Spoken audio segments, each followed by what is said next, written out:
Om Sai Ram. Let us understand chapter number 24, Splendid Humor. But before that, let us do the Namasmaran, followed by chapter number 24, and then we will conclude chapter number 24 with the Aarti. Shri Satchidanand Satguru Sainath Maharaj Ki Jai. ओम श्री साई नाथाय नमः।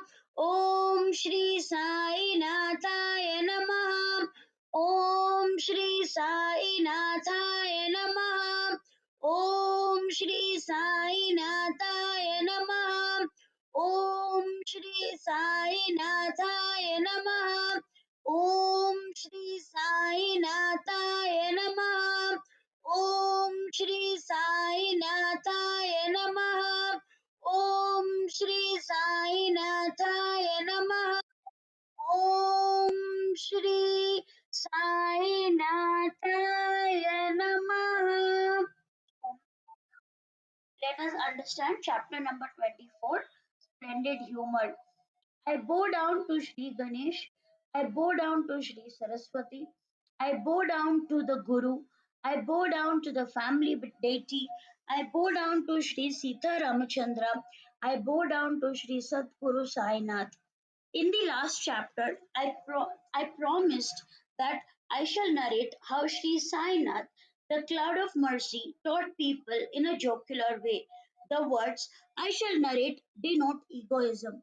One should surrender most humbly at the feet of the Guru. One then, thus only then the stream of story will flow for you to respectfully avail it. The sadhus, the virtuous, the great ones are always pure and without sins. They are clear and clean, like an unclouded sky. They are pure and without blemish. By worshipping Maharaj Sai, we attain both objects, worldly and spiritual, and are fixed in our true nature of getting peace and happiness within. Those who want to attain their welfare should listen to the stories respectfully, enjoy the bliss of self, and obtain the objects of their lives. By listening to the stories in one's own peace will be attained. The deluding fear of the world will be removed and supreme bliss will be a certainty. Listeners will attain Satkati truly. Sai Samartha knows the innermost desires of devotees. He is fully aware of the purport of his devotees. He will complete the work which he has taken upon himself and will be freed from his woe. Inspires my intelligence. He alone makes me speak the meaning of his words. I shall narrate them to the best of my ability, which will help in achieving worldly and spiritual welfare. People are not blind, nor do they suffer from night blindness. Despite having normal sight, they fail to perceive their own good is not achieved by the strength of the body and mind alone. Even the body is such that it cannot be certain of life. Therefore, I earnestly request you to taste the flavor of the moment. Humor is appreciated universally, but Baba's ways were uncommon. Through humor, he would express on us the most profound teachings which are beneficial to all. People do not intently pursue jesting, but Baba's humor was taken fondly. They waited eagerly even to be the butt of those jokes. Generally, no one likes jesting at their cost, but Baba's jests were much appreciated, especially when the words were accompanied by gestures.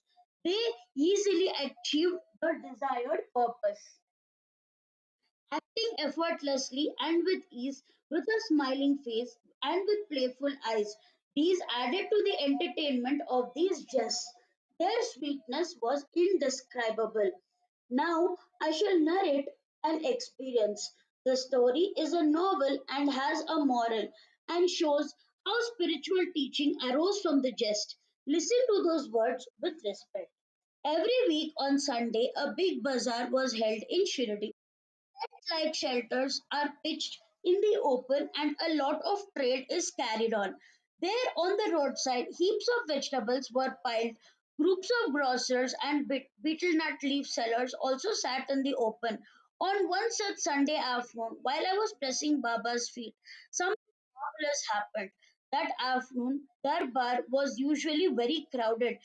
In addition, it was a market day and a Sunday. Innumerable persons had come. Sitting on the right in front of Baba with my head bent down, I was pressing his feet together and chanting the Lord's name. Madhav Rao was on the left and Vaman Rao on the right. Srimad Bhuti was as his usual place ready to serve him. Kaka was also seated there. At that moment, Madhav Rao laughed and remarked, "What, Anna Sahib? What are these grains here which seem to be stuck?" Saying so, Madhav Rao touched the sleeve of the coat with his fingers. When from the fold of the coat grains were found, trying to find out what it was. I straightened my left elbow and grains came rolling down and people began picking them. They gathered them and picked them up. A few, about 25 were collected. That gave cause for jesting. How had it come out? Surprises followed, and one after the other. Everyone were immersed in thoughts. How did the grains come to the coat? Everyone were wondering. How many folds of a coat could be there near the armpit? How could these grams get into them? Where had they come from? In what manner? It was a mystery which no one could understand. While I was pressing the feet and concentrating on chanting the Lord's name, how had the story of the grams cropped up in the midst of it all? I had been rendering service for some time. Really, why did they not fall down earlier? Everyone was surprised that they remained there for so long. From where had the grains come there? How did the firm lodged in its folds? Everyone were wondering. Then listen to what Baba said. Many people have novel methods of teaching, but Baba gave instruction according to the understanding of a person. Maharaj's methods were singular. His ways was to make amusing so that it will be remembered. I have no experience of hearing or seeing it elsewhere. He said he has a bad habit, that of liking to eat it alone. Taking advantage of the market day, he came rubbing the grams in his palms to take off the skin. It is not good to eat alone, but I know his habit. These grams give proof. What is there to be surprised about? Then he said, "It does not occur to me to eat without sharing." Then whence arises the question of this bad habit? This stigma cannot be applicable to me. Baba, till this day, I have not seen the Shirdi bazaar. If I went there, I could buy the grams, and the question of eating them would arise only later. I never eat anything without sharing it with someone. Whoever has this liking may do so, but this is not my habit. Now observe Baba's skill, how he made devotion firmer to himself. Hear with attention to what he said after listening to my clear denial. You share food with whosoever is near you, but what do you do when you are alone? What can I also do? Do you remember me? Am I not beside you? Do you offer me a morsel? Thus, he made the grams a mere pretext and deeply impressed upon me his principle. Eating food without offering to Indra and other deities, the five pranas, the fire, and defrauding them of it, or without offering to all the deities made by presenting oblations to the fire before meals, or without offering it to the unexpected guest, makes food highly impure. In principle, this appears insignificant, but its application in daily life is very important. Enjoying the flavor of the food is not only the implication, all five senses and other enjoyments are included. One who panders to senses can never hope to achieve spiritual progress. He who has a tight control over the senses alone can succeed. The Shrutis proclaim Yada Pancha Vastishanthane. That is, when all the five senses and intellect become steady, it is considered the highest state of yoga. That was emphasized by Baba through this joke. Words touch in the form are related to this principle. How full of advice is this teaching of Baba in relation to this incident? Before the mind, the intellect, and other senses enjoy their objects. Remember me first, so that they become an offering to me slowly. These senses can never remain without their objects, but if these objects are first offered to the Guru, the attachment for them will naturally vanish. If you desire anything, desire me only. If you are angry, vent anger on me only. Offer me your pride and obstinacy. Be devoted only to me. Whenever desire, pride, anger arise strongly, make me the object towards which to direct them. In this way, one by one, the Lord will help you in eradicating all the vrittis. The Lord Govinda will surely calm the strong waves of these three venomous qualities. In fact, this disturbed mental state would be absorbed in any form or would be overcome one with me. A state of peace will be yours at my feet. If you practice these desires will become weak on their own and with passage of time will be destroyed from the very root. The mind will be free of all such tendencies. Knowing and believing that the Guru is close by, such a person would never be disturbed by such tendencies. Once such a good habit takes firm root, the bondage of the world will loosen. The Guru's form will be seen in every desired object. Thus, desire itself becomes the form of the Guru. If there is a slightest desire for enjoyment of objects and you think that Baba is close by, the question whether the object is fit to be enjoyed or not will at once arise. The object that is not fit to be enjoyed will be easily shunned. In this way, the devotee's vicious addictions will disappear and an aversion towards undesirable will develop. Be ready to obey the rules of control and senses as mainly stated in the Vedas. Then the enjoyment of the objects will be as per the rules and there will be no indiscriminate indulgence. When such a habit is developed, the thoughts about enjoyment of senses and objects are weakened. The desire for worship of the Guru arises and pure knowledge will sprout. When pure knowledge grows, the bondage of body consciousness will break and intellect will be merged in spirit consciousness, leading to infinite bliss. Even though the body is perishable, it is the means towards gaining enlightenment, which is really more desirable than salvation, because through it we can experience bhakti. This fifth rung of gaining enlightenment is superior to the other four: Kama, Artha, Dharma, and Moksha. They cannot be compared to Bhakti. Invaluable are the gains of Bhakti. One who achieves fulfillment by serving the Guru can naturally understand the implication of the statement. He alone will achieve enlightenment by understanding the inherent meaning of Bhakti, which is knowledge and detachment.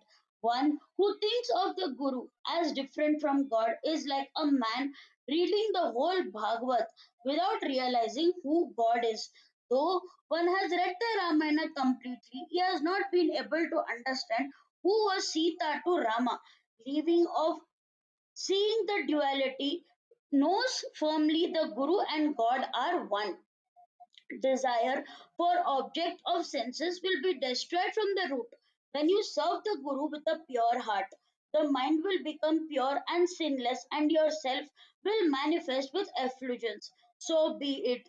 Given the strong desire, it was an easy matter for Baba to produce roasted grams. He needed no special time for the enactment of the most miraculous deeds. A popular conjurer or a juggler merely to earn his livelihood can produce whatever you want to ask for by waving his magic wand. But Sainath is a divine conjurer. What can be said about the prowess of his feat? When he willed, he produced innumerable grams on the spur of the moment. But what is the moral of the story? Let us concentrate on it. Do not enjoy any object with any five senses without first remembering Baba. When the mind is trained in this way, we will always be reminded of him. The attention will be at Sai's feet in all transactions. The incarnation of pure Brahman will ever remain before the eyes, and then devotion, liberation, and non attachment would arise. Salvation would be achieved. When this beautiful form is fixed before our mental vision, we forget hunger, thirst, and mundane existence. The consciousness of worldly pleasures will disappear and our mind will attain peace. When one makes an effort to recall a stanza, it does not come to the mind, but it springs to the mind as soon as one sits down to grind. Similarly, while narrating the Leela of the Grams, I recall the story of Sudama. Once, when Balram, Krishna, and Sudama were serving the Guru in the ashram, Krishna and Balrama were sent to fetch firewood. No sooner than Krishna and Balrama had set out on the way to the forest at the behest of the Guru's wife, that Sudama was sent after them. He was given some quantity of grams. The Guru's wife instructed that all three of them should eat them in case they felt hungry while roaming in the forest. Later, he met Krishna in the forest, who said, Dada, I am thirsty, without mentioning the grams listed to what he said. Do not drink water on empty stomach, said Sudama. Rest for a while. But he did not say that the grams should be eaten. Krishna laid down on Sudama's lap. When he saw that Krishna was asleep, Sudama began to eat the grams. Dada, what are you eating? What is this sound? Said Krishna then. What is there to eat here? Due to the cold, my teeth are chattering so much that I cannot even pronounce clearly the Vishnu Sahasra Nama.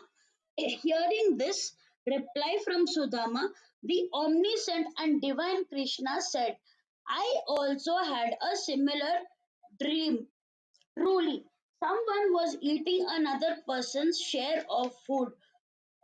When questioned as to what he was eating, he said, What can I eat? Dust? When the word Tathastu was heard, Oh Dada, that was just a dream. Would you ever eat anything without sharing it with me? I asked you the question as to what you were eating because I was still not fully awake from the dream.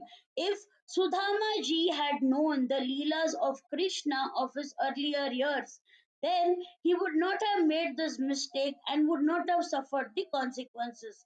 Nor was it any ordinary suffering because he had to experience the most extreme poverty. Therefore, those who eat alone should bear this in mind. Even a devotee like Sudama, whose friend was Lord Krishna, when he forgot to behave according to the law of good virtuosity, suffered in this world.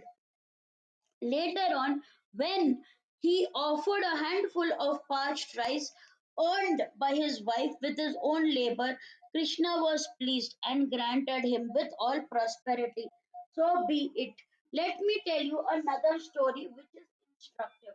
To begin with, it all began in a fun as a joke, but in the end was full of great wisdom. Some will enjoy the instruction about the spiritual goal, some will appreciate the skill of the debate, and some will enjoy the wit of humor. All will be happy. These two had humor.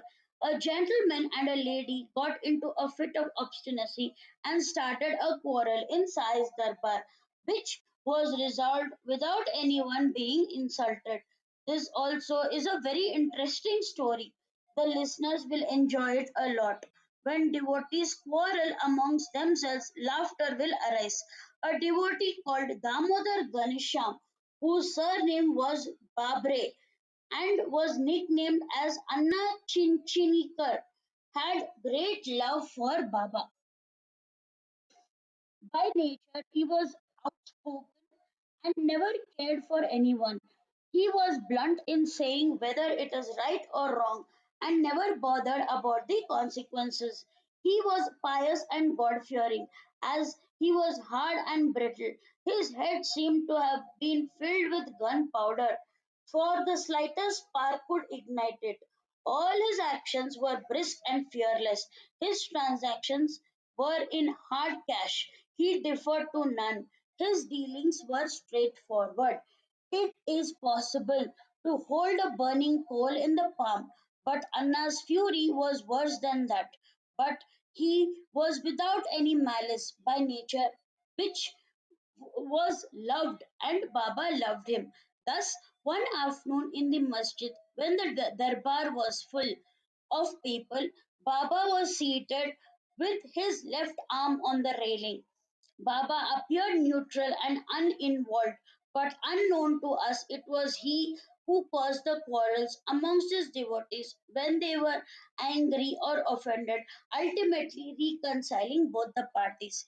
Everyone was serving him in his way. Some were pressing the side of his body, some were massaging his feet, some were pressing the back and the abdomen. Baba was a brahmachari since childhood. His thoughts and behavior were clean and pure, as he lived a life of perpetual continence. Therefore, he allowed all men and women to serve him. Anna was standing outside the railing, and Baba's left arm gently by leaning forward. Listen now with a quiet mind to what was happening on the right side. There was a lady there who had singular devotion for Baba. Baba called her mother, while others called her Mavakshi Bai, aunt. Everyone called her Mavakshi Bai. Her real name was Venubai and her surname was Konjalagi. Her devotion to Baba was incomparable. Anna had crossed 50 and did not have his full set of teeth. This Mavashi Bai was mature and aged. A quarrel arose between the two. Anna and his wife both served Baba. Mother was a quiet widow.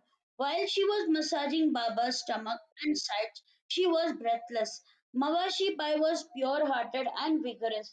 In her service of Shri Sai, she clasped the fingers of both her hands and was kneading Baba's abdomen, holding Baba with both the hands from the back to the front of the stomach, where one ties the dhotar. She pressed and pulled and pushed him about as if she was churning buttermilk. Engrossed in chanting Sai's name, Mavashi Bai fearlessly massaged Baba, did not utter a word, and he seemed tranquil and relaxed. Her method of massaging was extraordinary. She would flatten the stomach till it met the back, but her love aroused compassion within Baba. This was pure love of Sai, resulted in the best mutual service as he looked after the welfare of devotees who continuously remembered him. How many devout practices must we have done to attain the company of this saint like association? But Sai was certainly loving towards the meek and the humble and never disregarded the devotees. What a skill there was in these moments! Baba moved up and down due to it. She also moved in the same way. It was a unique way of serving. Anna was bending forward but was steady. The lady was so engrossed in her service that her face moved up and down with her strokes. Then see what happened. In the bliss of her service to Sai, while swaying in doing massage of the stomach, behold that her face came near Anna. Taking this opportunity, Mavashi Bai, who was of a very witty disposition, said, "What, Anna, you lured fellow, are you initially asking me for a kiss? Have you no consideration for your grey hair? Let me see how you kiss me." When Mavashi Bai said so, Anna rolled up his sleeves. He said, "Am I that Darshan? Am I such a fool or totally mad? It is you who have brought your face near mine, and go ready to pick a quarrel. Realizing that a row was in the offing, Baba, who had affection for both of them, used a skillful way to pacify them both. Lovingly, he said, "Oh, Anna, why are you unnecessarily raising a hue and cry?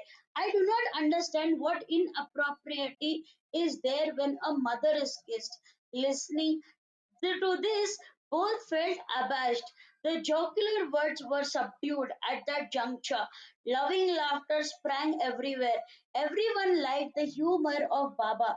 Apparently, this is a very small story, but discerning listeners will find it interesting. They will observe clearly in this story how to put a stop to trouble.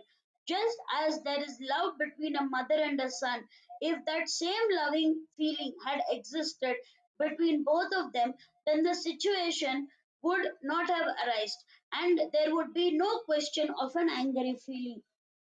One is gift, laughter bursts forth, while when one is showered with flowers, one feels like crying. Waves of reaction depend upon the imagination and understanding. Who has not experienced this? There is a novelty in Baba's simple ingenuity. He chose words suitably to a situation which will soothe as well as teach listeners immediately. Similarly, one once, when Mawashi Bai was pressing Baba's stomach vigorously, a staunch devotee felt pity and concern. He said, "Bai, be gentle. Is this the way to press the body? Have some compassion? Baba's veins will break." No sooner than Baba heard these words that he got up from his seat, picked up his satka with his hand, and struck it on the ground with it. He got enraged, and none dared to stand before him. His eyes became red like a live charcoal and glared at all, just as the cat's eyes shine within the dark. His eyes gleamed during the day. He seemed that the flame from the eyes could immediately burn the universe. He told he took hold of one end of the satka with both the hands pressed in it, the hollow of his abdomen. The other end he fixed to the post in front and tightly embraced the post. The satka, which was about 2 or 3 feet long, seemed to have fully gone into the abdomen, and all feared that at any moment the abdomen would be ruptured, thus ending Baba's life. Baba began to go closer and closer to the post, which was fixed and immovable, and pressed his abdomen firmly to it. All the onlookers were terrified. Now the abdomen will be ruptured. They thought, biting their fingers with dismay. Oh God, what an unendurable situation. We are dragged into a severe calamity. Thus the people were worrying. What could be done in this calamity? All this suffering for this Mawashi Bai? It was an ordeal for the sake of a devotee. Whenever anyone serving Baba, if anyone expressed a dislike or correction in between, or if anyone expressed an opinion to the person rendering the service, Baba did not like it. A loving devotee had felt like giving an indication to Mawashi Bai that Sai Baba should be comfortable. Why should this be an outcome? So be it. The Lord felt compassion. Calmness arose in Baba's heart. He resumed his seat, relieving everyone's terrified state.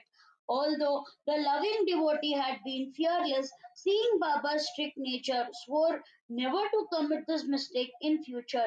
From then onwards, he decided not to meddle in anyone's affairs and let each person follow his or her own way. Samartha was himself full of powers. He knows when to use those powers to restrain the evil and confer favors upon the good. He also knows that the good and bad qualities of all those who serve him, then why should we interfere? Sai likes the services of one or finds another harsh. These are, after all, our understanding. No one knows the truth. Enough of this humor and jokes. Let those who wish to learn lessons from this, do so. May the devotees savor the honey, the taste and fragrance from Sai's stories. Hemad surrenders to Sai's feet. The next chapter is more profound than this. Sai, the cloud of mercy, fulfills the desire of his devotee Damodar. That also was a great miracle. Damodar was greatly afflicted in his life. He was summoned before him by Baba and relieved of his problem. May there be well being. This is the end of the 24th chapter of of Shri Sai Samartha Satcharithra, written by the devotee Hemad Pant, impelled by saints and virtuous people, called Splendid Humor. This is offered to Shri Satguru Sainath. May there be auspiciousness. Om Sai Ram. Let us conclude with the Aarti. Shri सच्चिदानंद सतगुरु साईनाथ महाराज की जय. शिर्डी माझे पंढरपूर, साई बाबा रमावर, बाबा रमावर, साई बाबा रमावर. शुद्ध भक्ती चंद्रभागा, भाव कुंडली जागा, कुंडली जागा, भाव कुंडली जागा. याऊ याऊ अब के जना, बाबा श्रीवंदन, साई श्रीवंदन, बाबा श्रीवंदन. तनो बने बाबा साई, धाव पाव माझे आई, पाव माझे आई, धाव पाव माझे आई. अनिल तंगन वने गचरना तोया दीपायन रूप तुझे, विभिन्न रंगीन अनंत पूजिम भवेव माहिन बने नमः. त्वमेव माता पिता त्वमेव, त्वमेव बन्धु सखा त्वमेव, त्वमेव विद्या दैरङ्गमेव, त्वमेव सर्वं मम देवदेव. पायेनु माझ्या पसनीर्म, मुद्यकनावापतन स्वभाव, करोमि यत्किञ्च सकलन्तरस्मै नारायण इति समर्पयामि. अच्युतं केशवं राम नाम नरेणं, कृष्ण दामोदरं वासुदेवं हरे, ईदवं माधवं गोपिका विल्लवं, जानकी नायकं रामचन्द्रं हरे. हरे राम राम राम हरे हरे, हरे कृष्ण कृष्ण कृष्ण हरे हरे. श्री गुरुदेव दत्त सच्चिदानंद सद्गुरु साईनाथ महाराज की जय. Om Sai Ram. I urge all the listeners to read one chapter of the Sai Satcharithra and soak in Baba bliss. Baba bless you. Om Sai Ram.